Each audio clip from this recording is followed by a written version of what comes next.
இன்றைக்கி வந்து special day, அதனால் ஒரு ஸ்வீட் ரெசிபி பண்ணுறேன் பாருங்கள். ஒரு ஸ்பூன் நெய் போட்டுக்கிட்டேன் வடை சட்டியில். அந்த நெய் உருகி நல்லா காஞ்சிடுச்சு. ஏன்னா ஃப்ரிட்ஜில் வச்சுருந்தால கெட்டியாக இருந்தது. நல்லா அது உருகுனது நல்லா நல்லா நெய் காஞ்சோடனே முந்திரி, திராட்சை, பாதாம் அவங்கவுங்களுக்கு என்னென்ன நட்ஸ் வேணுனாலும் நம்ம போட்டுக்கலாம். ஆஸ் யூஷுவல் இதுதான் நான் போடுவேன். ஏதாவது ஒரு ஃபங்க்ஷன், ஏதாவது வீட்டில் ஒரு நல்லது நடந்தது, அப்படி ஒரு ஸ்வீட்டான நியூஸ் வந்தது, அப்படி ஏதோ ஒன்று நல்லது நடக்குது, ஃபெஸ்டிவல் அப்படின்னா மேக்ஸிமம் நான் வந்து கேசரி பண்ணுவேன். அப்படி இல்லை அப்படின்னா ரவா பாயாசம் பண்ணுவேன். அந்த பாயாசத்துக்கு பால் வேணும். இன்றைக்கி பால் இல்லை, அதனால் நான் கேசரியே பண்ணுறேன். அந்த நெய்யில் வறுத்து எடுத்துகிட்டு அதே நெய்யில் பாருங்கள், நான் வந்து ஒரே ஒரு கிளாஸ் நாகா ரோஸ்டட் ரவை இதுதான் நான் யூஸ் பண்ணுவேன். நாகா நல்லாயிருக்கும். உப்புமா எது இருந்தாலும் நான் இது பண்ணுவேன். கிச்சடி எதுக்குமே இந்த நாகா வந்து சூப்பராக இருக்கும். அதனால் இது ரோஸ்டட் ரவை. பட் இருந்தாலும் நான் எப்போயுமே எதுனாலும் ரோஸ்ட் பண்ணுவேன். அதுவும் கேசரிக்கு இந்த மாதிரி நீங்கள் செய்யுங்க. நான் செய்கிற மெத்தடே செய்யுங்க. அதேமாதிரி அந்த அளவுகள் மாறாமல் செய்யும்போது சூப்பராக இருக்கும் இந்த கேசரி. ஏன் சொல்கிறேன் அப்படின்னா, இந்த கேசரியில் ஒரு ஹைலைட் என்னென்னா, இந்த ரவையை இந்த நெய்யிலையே நீங்கள் பாதி வேக வச்ச மாதிரி நல்லா அடுப்பு சிம்மில் வச்சுட்டு அந்த ரவையை வந்து அந்த நெய், நான் வந்து முந்திரி திராட்சை வறுத்து போட்டு பாருங்கள், அந்த நெய் தான், ஒரே ஒரு ஸ்பூன் நெய் தான் நான் போட்டேன். அது எவ்வளோ போட்டேங்கிறத உங்களுக்கு நீங்கள் பார்த்துருப்பீங்க. நல்லா வறுத்து எடுத்துடுங்க. அதுலேயே பாதி வெந்துடும். அதுக்கப்புறம் நம்ம ஒரு கிளாஸோ ஒரு கப்போ எந்தில் நம்ம மெஷர் பண்ணுறோமோ அதில் டபுள் மடங்கு தண்ணி ஊற்றி அந்த ரவையை வந்து வேக வைக்கணும். அது பார்த்திங்கன்னா கொஞ்சம் நேரத்தில் வெந்துடும். ஏன்னா நம்ம இதிலேயே வேக வச்சதுனால நெய்யில் அது கொஞ்சம் நேரத்தில் வெந்துடும். வெந்த உடனே நாம் என்ன பண்ணோன்னா, உங்களுக்கு கலர் வேணும்னா போடுங்க, கலர் வேண்டாம்னா இதை வந்து ஸ்கிப் பண்ணிவிடுங்க. என்ன கலருங்கிறதையும் அவங்கவுங்க விருப்பம் தான். நான் வந்து என் பொண்ணு எல்லோ கேட்டாங்கிறதுனால நான் எல்லோ கலர் போடுறேன். அதுவும் எப்படின்னா, நான் லெமன் எல்லோ மாதிரி மைல்டாக தான் போட்டேன், ரொம்ப லாங் போடல. ஏன்னா அது கொஞ்சம் நல்லாயிருக்கும் அப்படின்னு சொல்லி ஆசைப்பட்டதுனால நான் போட்டேன். சூப்பராக இருந்தது. லெமன் எல்லோ கலர் போட்டிருக்கேன்.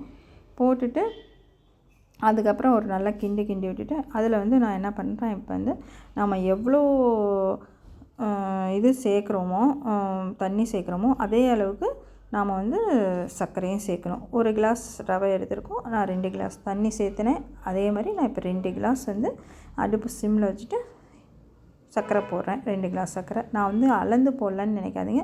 நான் அடிக்கடி செய்கிறதுனால எனக்கு இவ்வளோ தான் அளவுங்கிறது எனக்கு நல்லாவே தெரியும். அதனால் நான் வந்து கரெக்டாக அது 2 கிளாஸ் சர்க்கரை தான் இருக்கும். அதுக்கு மேலேயும் இருக்காது, கம்மியும் இருக்காது.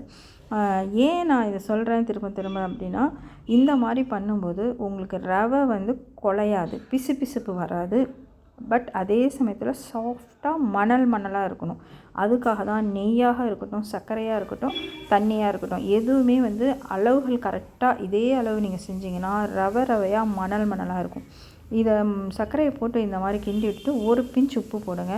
அப்போ அந்த சர்க்கரை வந்து என்ஹான்ஸ் பண்ணி தரும். இதுதான் வந்து கேசரிக்கு வந்து இதனுடைய மெயின் இதுதான். அதுக்கப்புறம் ஆஸ் யூஷுவல் ஏலக்காயை 3 வந்து நல்லா பொடி பண்ணி போட்டுக்கிட்டு வறுத்து வச்ச முந்திரி, திராட்சை, அதெல்லாம் பாதாம் எல்லாத்தையும் நான் வந்து போட்டு ஒரு பெரட்டினேன். அவ்வளோதாங்க. ஒரு பெரட்டினதுக்கப்புறம் ரொம்ப நம்ம பெரட்டவும் கூடாது. ஏன்னா ரொம்ப பெரட்டிங்கன்னா வந்து ரவை வந்து குழஞ்சி போய் கோந்து மாதிரி ஆகிடும், பேஸ்ட்டு மாதிரி ஆகிடக்கூடாது. ரவையாக இருக்கணும். அதுதான் கேசரிக்குரிய டேஸ்ட்டே. அதேமாரி ரொம்ப கெட்டிப்பாயும் ஆகிடக்கூடாது. அதுக்கு தான் இந்த மெஷர்மெண்ட் மெயினாக இருக்கணும். ரவைனா இனிப்பாக மட்டும் இருக்கக்கூடாது. அந்த என்ன சொல்கிறது, அந்த பதத்தோடு இருந்தால் தான் சாப்பிட்றதுக்கும் டேஸ்ட்டாக இருக்கும். நல்லா மணலாக இருக்கணும். அவ்வளோதாங்க. நான் அடுப்பு ஆஃப் பண்ணிவிட்டு இப்போ பாருங்கள், இதில் வந்து நான் வந்து ட்ரான்ஸ்ஃபர் பண்ணுறேன். இது வந்து ஏற்கனவே முந்திரி திராட்சை நெய்யில் வறுத்து எடுத்த பிளேட்டு தான். நான் திரும்பவும் வந்து நெய் கூட அப்ளை பண்ணல, அதுலேயே நான் எடுக்கிறேன் பாருங்கள்.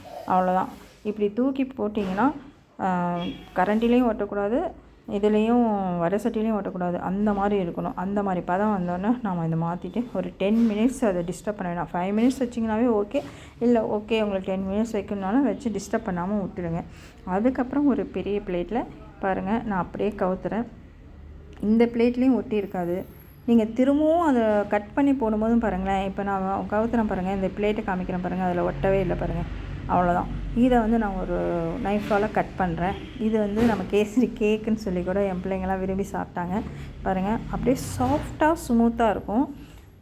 அட் த சேம் டைம் அது வந்து நம்ம எத்தனை மணி நேரம் கழித்து வச்சாலும் நமக்கு அதே மாதிரி இருக்கணும். அதுதான் மெயின். இதில் வந்து உங்களுக்கு கேசரினா அதுதான். எத்தனை மணி நேரம் நமக்கு இப்போ காலையில் செய்கிறோம், அதை நம்ம சாயங்காலம் சாப்பிட்லனாலும் நல்லாயிருக்கும். இல்லை சாயங்காலம் செய்கிறோம், அடுத்த நாள் மார்னிங் சாப்பிட்டாலும் நல்லாயிருக்கும். ஏன்னா இதில் நம்ம பால் சாயம் கெட்டு போகாது, ஒன்றும் ஆகாது. அந்த பதத்தோடு செய்யும்போது பாருங்கள், திருப்பி போகிறோம் பாருங்கள்.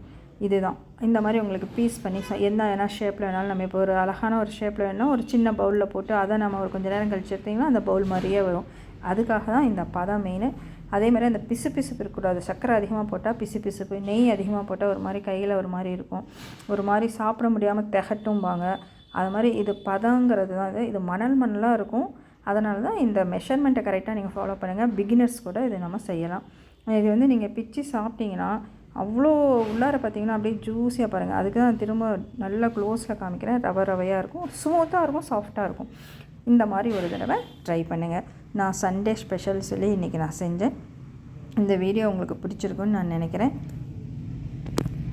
இது சாப்பிடும்போது அப்படியே சாப்பிட்டுட்டே இருக்கணும்னு தோணுச்சு. அந்த அளவுக்கு சூப்பராக இருந்துச்சு.